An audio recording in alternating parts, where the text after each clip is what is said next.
I just completed North America's Summer of Scrabble. It started in Albany, New York for the 4th of July tournament.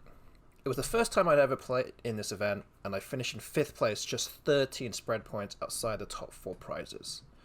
More notably, my wife Lindsay won NWL Division 2 with games to spare, and my 12-year-old daughter Leah played in her first ever major event and increased her rating by over 100 points. However, just 2 weeks after Albany, the Scrabble Players Championship in South Bend, Indiana, and the World Cup in Albuquerque, New Mexico, were back-to-back 5-day tournaments with 2 days in between. This meant I had to be away from home for 2 weeks.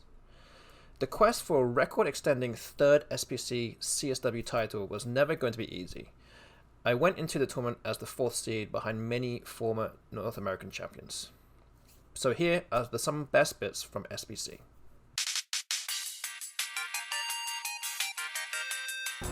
Alright guys, so day 1 has now finished.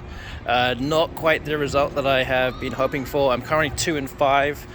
So yeah, not the best result so far. Still early days, still 21 more days, 20 more games to go. So still plenty of time to go. Not playing particularly badly, so I'm not too disappointed right now, but yeah, we just had a lovely dinner at an Irish pub, so lovely, all good, and I'm walking back to the hotel right now, so you're going to get a good night's rest. So yeah, see you guys later. Alright everyone, we're about to start day 2 of the SPC. I'm currently on a 2 and 5 record, not very good, but you know, we've got day 2 coming up. Let's see if we can win a good 6-7 games. In theory, I'll be playing people near the bottom of the division. So, as always, doing things the difficult way, and yeah, gonna try and win some games today. So let's see how we do. All right, guys, we're just leaving right now. We have just finished the 7 games for day 2, and the question was, can I do better than day 1 with my 2 and 5 record? And I've won all 7 today. So I went from 2 and 5 to 9 and 5, and I'm only 1 win behind the lead, second place basically right now. So I'm actually back in contention with like half of the tournament still to go. So we're, you know, this day couldn't have been much better. 7 wins and a spread of like 700 or 800 right now. So yeah, hoping for better or to keep this going for day 3. See how it goes. But then he decides to play Y to the left of Maglev for 43 points, which was a lot. I mean, definitely puts him within striking distance here. And you can see the tiles left now. Look at the tiles that are left. Not actually that bad whatsoever. And with the 1R that's unseen, that really now puts a big, this makes this YA spot on the, in A3 a huge spot for a bingo now. And there are 4 tiles in the bag, and not only with this R next to making Raya, but I have to worry about this right side of the board here with kind of relatively straightforward 7s that can go down here, or anything ending with an R would all fit here as well. And technically there is a B up here as well. So something I noticed at the time, you could play Green Bug or something like that, that would fit as a bingo through the B there. So now there's all sorts of like, all sorts of threats that are on this board now out of nowhere, and I'm only 30 points ahead. Like Renege fits, will hit fairly often. Renegue. Not even talk about the blank, you know, like Engorge, things like that, that would hit a lot of the time. And both of those would fit on this right side of the board. At least Renege only has, it can only fit here. Engorge won't fit on this side. Has to start, really, realistically, I have to start with an R here. I think I have to block the right side of the board first. And the question is, how do I block it? Because I can't just do like NY, because Engorge and NYE will still fit. And if my opponent doesn't have the bingo, I leave 2 in the bag, and then he can just play off 1 tile and then fish again. So I think the real thing that I have to do here is to not not allow him to fish again. You just play 3 tiles, don't allow him to fish, score well, and try and block this right side of the board. And I felt like I played the right move here, or at least one of the right moves. I decided to play Yitrick here. It likes sit as well.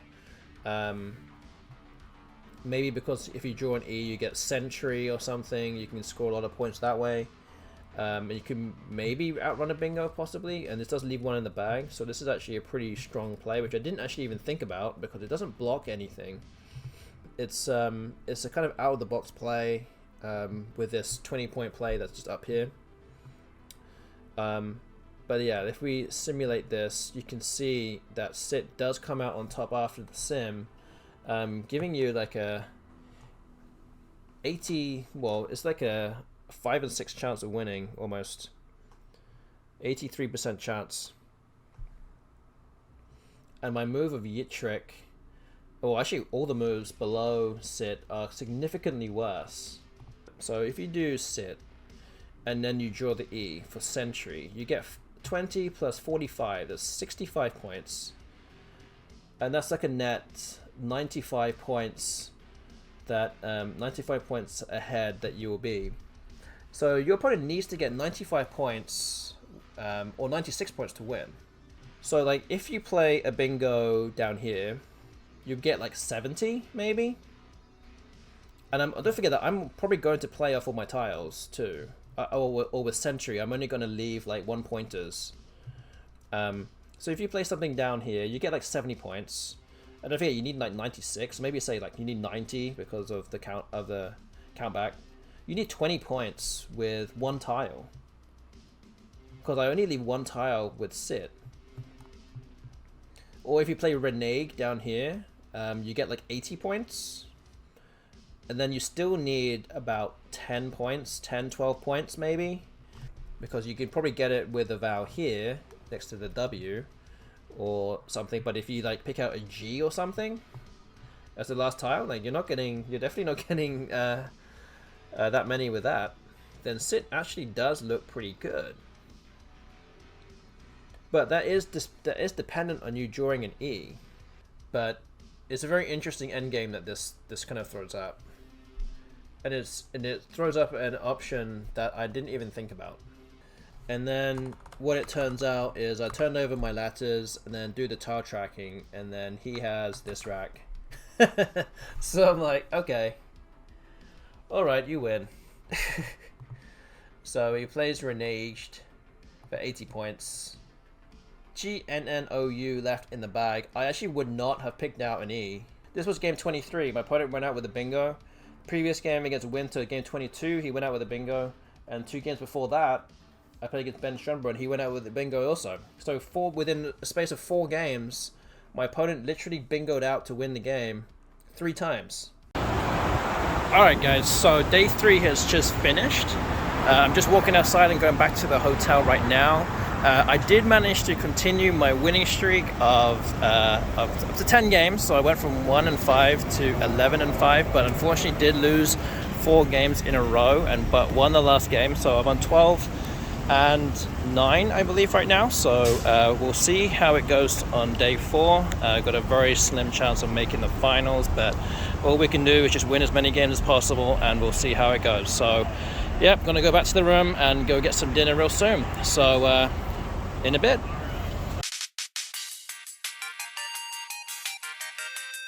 Alright guys, so it's day 4 of the event. We've just had 2 games and I've actually been out bingoed on both of those, so I've actually lost both of them. So not an ideal start. Trying to get to 2nd place, but obviously that's not really possible now. And game 24 out of 28, I actually have a bye, so that's the only way I can win a game right now. But yeah, we're gonna try and do better after the bye. We've got 4 more games today, and then yeah, we're gonna try and get some more wins tomorrow as well. So yeah, gonna head back to the room real quick and recoup, and then come back for the last game before lunch. So he plays Lays. Not only does it score 28 points and gets him really far into the lead, but he keeps ETTU onto his rack, and you can play Utterer here. It threads an outplay, which I didn't realize until about 30 seconds in after he played Layers. I was like, what's he going to do with this? I'm now 12 points behind, and now with about 3 minutes to go, I realize, okay, Utterer is now a problem. So yeah, I had to come up with ways to get rid of, well, block the ER, but is there a way to block and score points? I played Us and Sir, which actually wasn't the best play, but Us and Sir is actually really good, because if you realize that I have INRU left and I can still play Runic and News next turn and go out and win, the only way that he can block an outplay is to play ECU down here. So if, okay, let's play it out. So if I play Us and then he plays EQ, so I'm behind by 10. I have these two racks. This rack here, he can't play out properly. So what I would do is just play UR and Rum, which would be 7 points. And then I have Yogini to go out for 11 points. So I have 2 decent scores to go out, and he cannot do anything. So I realized that if that happens, I had enough time to work out that if he did that, I would still win by outrunning him. But I didn't necessarily see what he was about to play next. So he actually didn't play EQ.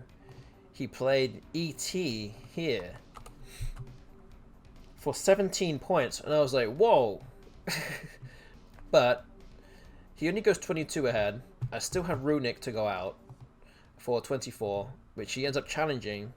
And it was actually, obviously it's a good word. So if you challenge that and then do that, then I win by 11 points. Okay guys, so day 4 has now finished at the SPC. The first part of the day didn't go too well. I actually lost the first 2 games. Both games, my opponent actually bingoed out to steal the game both times. And then I was actually rewarded with a bye on day 4 of a major tournament. So yeah, rested up for about an hour, came back and then won 4 of the last games of that day. So I went from about 16th place and now I'm actually sitting in 5th. Somehow I'm actually in 5th place. And yeah, there's still 3 more games to go tomorrow. Obviously didn't make the final, but we will see how it goes tomorrow.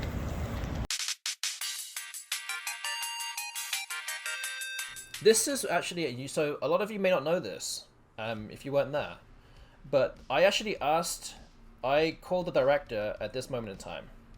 I'm now ahead by 65. And I'm wondering, and I actually see, on the other side of the room, I see Matt Tunnicliffe and Ben Schomburn finish their game. They're walking off, they're walking away. I essentially see Matt looking pretty confident, pretty happy, and I see Ben looking pretty dejected. So I'm like, okay, I'm pretty sure that Matt has won his game. But the question is, how much? How much has he won his game by? And I have no idea. So I asked the director, can I go see the scoreboard? And I'm very very open with what I'm about to do. And then he says, you're not allowed to look on your phone. But there were no printouts of any of any standings on the walls or anything. And then I remembered, oh, you know what? In the streaming room, in the other ballroom, there are a series of scoreboards, enhanced scoreboards, laid out on the other side of the room, and that's what was there. You know, can I look at the scoreboard or something? Let's see what happened. And he says, technically, this would have to be like a bathroom break. So you can do that if you want. You got to leave your phone on the table, nothing in your pockets, nothing like that. And then you can, in theory, you have to play a move, and then don't replenish tiles, and then you can go and then you can go to the bathroom or go to see the scoreboard or whatever you want. Again, I'm not being streamed in this game, so it doesn't matter if I'm going into the streaming room and having a look. So I play my next move, which I believe is the best move anyway. So I played Engraced for 36 points. If you look at the moves here, actually, funny enough, Alec challenges this play, so I get an extra 5 points for this. So I get 41 points. So I'm up by over 100 now. So we go to the challenge station, come back, I do write my score, and then I put my other 5 tiles on the table. And then I literally bolt it out of this ballroom. I'm running out the room. I run past Benji and Tim Weiss, who are kind of like bemused to why I'm running out the room. And then I run into the other ballroom, which has Will Anderson in there because he has a bye in the final game of the tournament. And then there's like a few people that are actually like milling around or just talking to him. And then Matt Tunnicliffe is kind of standing on the one side of the near the enhanced scoreboard. So I'm literally running from one side of the room all the way to the other side of the room to look at the scoreboard. On the scoreboard, he has a game and 90 points of spread ahead of me. I need to win by 91 points or more to stay ahead of Matt. So I see that. Matt's telling me as I'm running back, say, go win big or whatever it is. I think that's what he said. And then I run back into the room. And by that point, Alec had not played a move yet. So at this stage, I'm looking at the score of this game. I'm 106 points ahead. I need 91 to win to stay ahead of Matt. And I'm like, okay, I think this makes I mean, there's not enough tiles left in the bag to really mount any comeback, and the board is too tight. So I think I'm just gonna play it safe and just try and win by 91 points or more. So his next move here, he plays Tika and a bed. So that's what he does. I do draw a bunch of consonants here as well. So I have this. So this is now the end game. I'm now 83 points ahead. Yeah, I have this rack now. And the thing is that he can play Ego. And then he has a U, which doesn't go out for many points. So I'm like, okay, well, if he plays Ego, 28 points. So if he gets 28 plus another outplay, I just need to score twice, like pretty big to win. Okay, so after a while, I did work out what to do. And I decided to play Sty first. I played Sty first. 23 points, and I'm like, okay, I have Myrex next turn. I mean, he's never going to play there. I played Sty, so puts me up to 486, and then he has Ego for 27, so that's 407 for him. And then I play Myrex, which is actually better than Mantle. So like, I did see that Mantle was a possible outplay too, but the thing is with Mantle, if I do this, if I commit this is what happens. I win by 88 points. It's not enough. And with Myrex as the play, and then I'm up to 516. And then he plays OU and Kerr. So that was it. So it was a 516 to 420 win for me. A 96 point victory. I finished on an 8-game winning streak and in 4th position to cash in the SPC. By how things were going, it was looking highly unlikely that I would finish anywhere near the cash positions, but I had to dig deep to make it there in the end. Alright guys, so we just finished the prize ceremony for the SPC, and I managed to win all 3 games today. So yeah, somehow managed to get all 3, and I finished in 4th by 6 spread points. So I go home with precisely $500, which is not too bad, especially since I had to have a run of 8 wins in a row to finish the tournament, going from 12 and 11 to 20 and 11. So happy to win 20 games against such a strong field. And yeah, I guess that was a successful tournament. And on to the next. So I'll be going to Albuquerque tomorrow for the World Cup, and that starts in a couple of days from now. So I'm gonna go rest up, get on a flight to Albuquerque, and we will hope to do better there. So stay tuned for more. The next day, I woke up at 5 a.m. and got my sleepy self over to the airport to head straight to Albuquerque for the World Cup. My wife Lindsay and daughter Leah were both competing, and they both flew in the day before the tournament. Again, another super tough field was waiting for me. I struggled to really break even throughout the tournament, though after analysis I didn't play any worse than I did at Albany or SPC. But let's take a look at some highlights.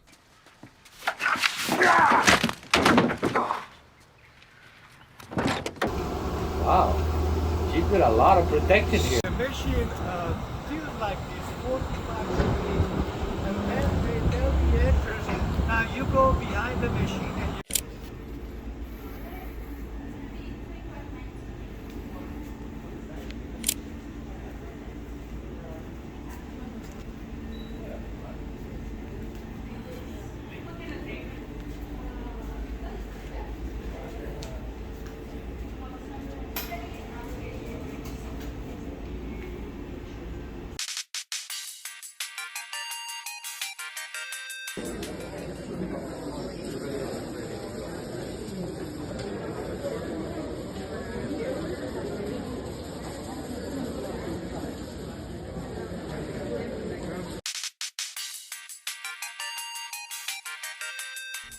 So, I'm 90 points down.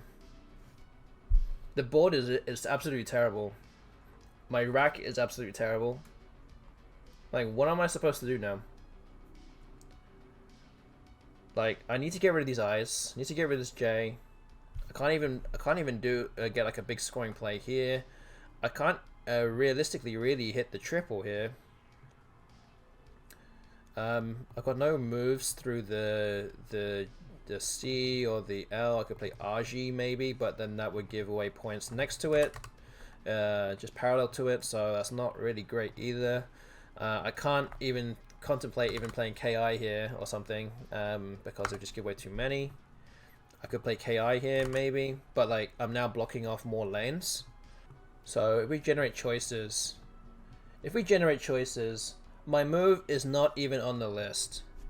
The kit at 8B, and this is exactly what I did. This is what I did.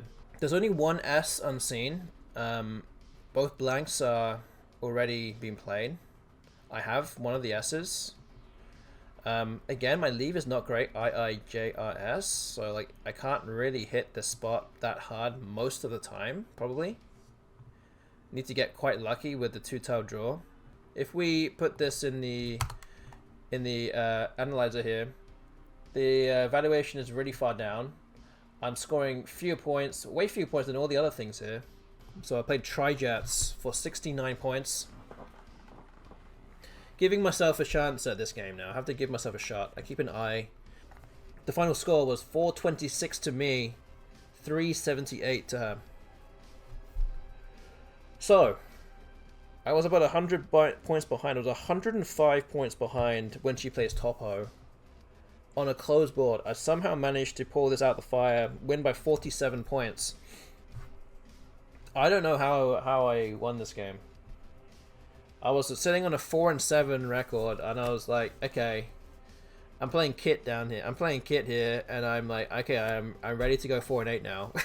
Like, I cannot do much more than what I have here. I have to try and make something happen, and I managed. Simulate. If you found the choices, look at this.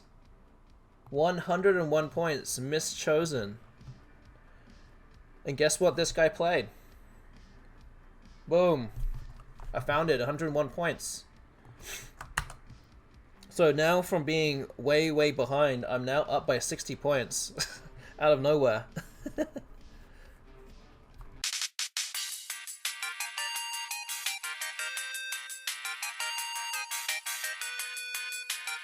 I have another rack here which could bingo, but I don't have a 7-letter word here that would play, so Twinia would be my bingo.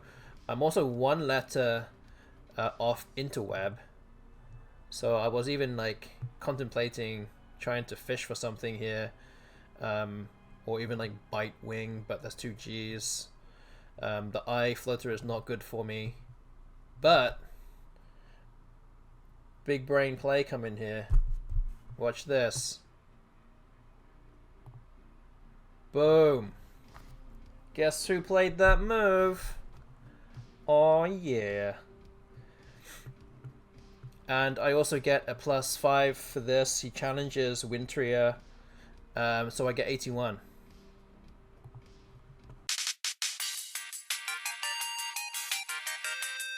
And there's only one tile in the bag. So the S is still unseen. There's still a lot of things unseen. But now with Jin open, I'm now threatening potentially things at the top of the board. There's the M that's over here too. There's a bingo lane, which, although very difficult for me to play on because I don't have any letter that goes after BE, that's available here. And then there's also an S hook onto doors, and maybe through the R as well. So there's a few options here. It's just a matter of what options are best. How many would I be able to hit? Can I infer anything from what he just played? Maybe there's more chance that a V might be in the bag, or maybe a G or a D. Maybe he would have would he have played a D here? Maybe not. So there's things like this that might be a problem, or might be good for me, maybe. But when you kind of drill further down into it, whatever you kind of find a pathway to win this game, I think you just need to try and bingo out to win this game. But then the thing is, there's only one tile in the bag, and then it now boils down to what tile do you play, and what tiles, unseen to you, are you looking to try and get. So I had about 6 or 7 minutes to think about this. So really, I'm looking at it, and I'm like, if you're just looking at your intuition, you're looking at the P or the K here to try and get rid of.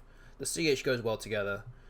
But then you're looking at where can I play my bingos if I drew any of these tiles. So I was kind of thinking of different options, like you know, like playing PE here, but then there's an O unseen. We can play the P down here as well. This will give me a better option to kind of play something at the bottom of the board. Or that you can play the K, playing Oka here. Maybe if you felt bold, or maybe you were gonna work out the endgame properly, maybe you play KO. You don't need this D hook for the Jin. Maybe, I don't know. You need to work that out. Or do you do something slightly more wacky, like getting rid of the H, like playing the H here? There's only an S hook here as well. You could maybe draw into like Packers or something. But then you need to actually draw into something that actually gives you a way to win in 2 different spots, right? Because then he's going to know Dave is like one of the best in the entire planet in terms of bingoing, in terms of knowing his bingos and seeing what bingos you have available. So like finding something that just goes out in one place is not going to be good enough. So you need to kind of go all in here and figure out what to do. Again, I have 6 minutes to work this out. And quite frankly, it's not enough time. I made a decision which was not very well advised. And I decided to play up. I played up here because I wanted to open up the bingo lane on the bottom. But I ended up realizing that I think that Shaka was I thinking that Shaka was a word? I probably was thinking that it was, which is partly more the reason why I played that, and it actually isn't a word, it's just hackers, that is actually a word. So I played up, playing this here. We'll go through the analysis later on, but I'll tell you what happened first and foremost. So I played up. So you can see with the unseen tiles, which is actually now my rack, I actually drew the O. So I now have bingos at the bottom of the board. Like chakras that fits in Yupo. So chakras and Yupo would fit. But crucially, I do not have another place to play another bingo. So he has a very straightforward move of just playing vested and ups. And actually, it doesn't give away another bingo above, or doesn't really give away a good, a high scoring bingo above vested. He is already 55 points ahead. This scores 38. So I would need a big score to win this game. That's what happened. He played vested. I'm kind of running a little bit low on time, and I do miss a bingo here, which obviously would have been better from the spread count, but I didn't play or didn't find the bingo that was available, and it was Hard Rock again. Pretty difficult to find on a short time, a short notice here. 82 points, which would have made, well, it would have mean that I would lose by 7 points. I didn't find that. I played the next best move, which is Shock, and then he just goes out with his G for 9 points with Go in the top right corner. So if I just play that out real quick, this is what happened. He ends up winning by 50 points, 507 to 457. I was going through this game on the plane and through Macondo, and it's actually got a peg functionality, which basically means that it can work out every single endgame with the one tile in the bag accurately. Bear in mind that I had 6 minutes to work this out. Do you know how long it took Macondo to work it out, to give me a definitive answer of all the answers? It took Macondo 25 minutes to give me all the answers here, okay? And I'm going to show you the answers, every single thing. This is what Macondo will throw out with you if you use the peg thing. So I don't know if you can. I guess I can't really highlight anything over it, but you can see the wins. You can see the second. Well, the first one is the play. Is like what you play. Second is the wins out of 8 different end games. I guess you got here. It goes down in order of terms of win percentage. And then the outcomes, it gives you a thumbs up. If you pick out that tile, that means that's good for you. You're going to win. A thumbs down, you can see on the top line, would give you a negative thing. That basically means that you can't win. And on the second line, you can see how here, it says 4.5 wins. There is actually something in the middle with like a handshake. It means it's a tie. So those are the outcomes that it will kind of throw out you. And my option of up, which you can see here, is actually the fourth bottom option, E13.P, which is up, which is what I actually played. That only wins 1 out of 8 times, 12.5%. So if we really want to go into the weeds in this, then we could. But really, if you want to look at this, the top option, which is 9BK, which is Ochre, that is the one that wins the most often. It wins with E, O, S, or T. So if you play it out, with Ochre, though I do end up drawing the O, right? That's the last tile in the bag. I would win, simply because I would play Pochard up here for like a gazillion points. And I also have Reproach. Well, the E would be a blank, so it would be this for like, sorry. This would be like, I think this is 90 points. Pochard is like, I don't know, I haven't even counted it. It was like 110 or something. I would win. I would outrun anything that, that he actually, he would do, because he can't block. He can play something like Divest as the best play that you can do. He won't block. He can't block both positions. I would have the E. We're looking at the top line here with the 5 wins. I win with Parched and Reproach as well. The O we already went through. The S. Okay, so if I did pick out an S, I would still win. So it says that Pre-Crash would be the highest option here, and then Scarf. So did that still win?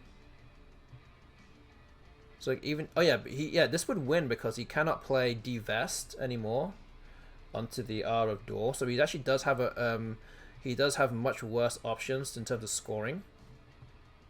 So that's why that an S would win for me. And then with the T, if I change that to a T now, and then generate choices, I have Parich through the R, and then I have other moves like Repatch that would score enough points to outrun Dave with this rack. He would play Doves or Vigos or something, and I think I still can win. Things don't always go your way during these kind of tournaments, as I finished in 15th position out of 27 players. I ended up playing more of a cheerleader / coach role, as Lindsay finished in 6th out of 24 in CSW Division 2, and Leah cashed in 6th place out of 40 players in WoW Division 4, despite being the 35th seed. Also, Leah's score Scrabble partner Jonathan, who was 38th seed in the same division, finished in 15th, won a class prize, and his rating increased by over 360 points. Things are already looking up for them come the next North American Score Scrabble Championships.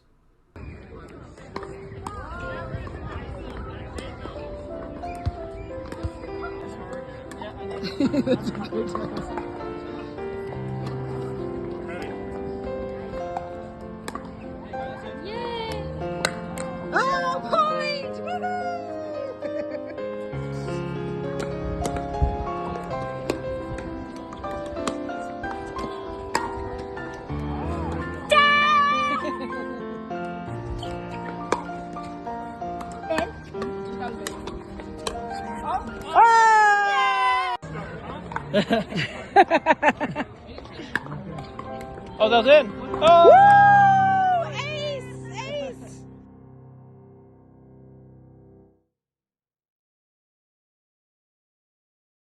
That was my North American Summer of Scrabble. If you enjoyed the video, please hit that like button and subscribe to my channel for more coming soon. Have a great day.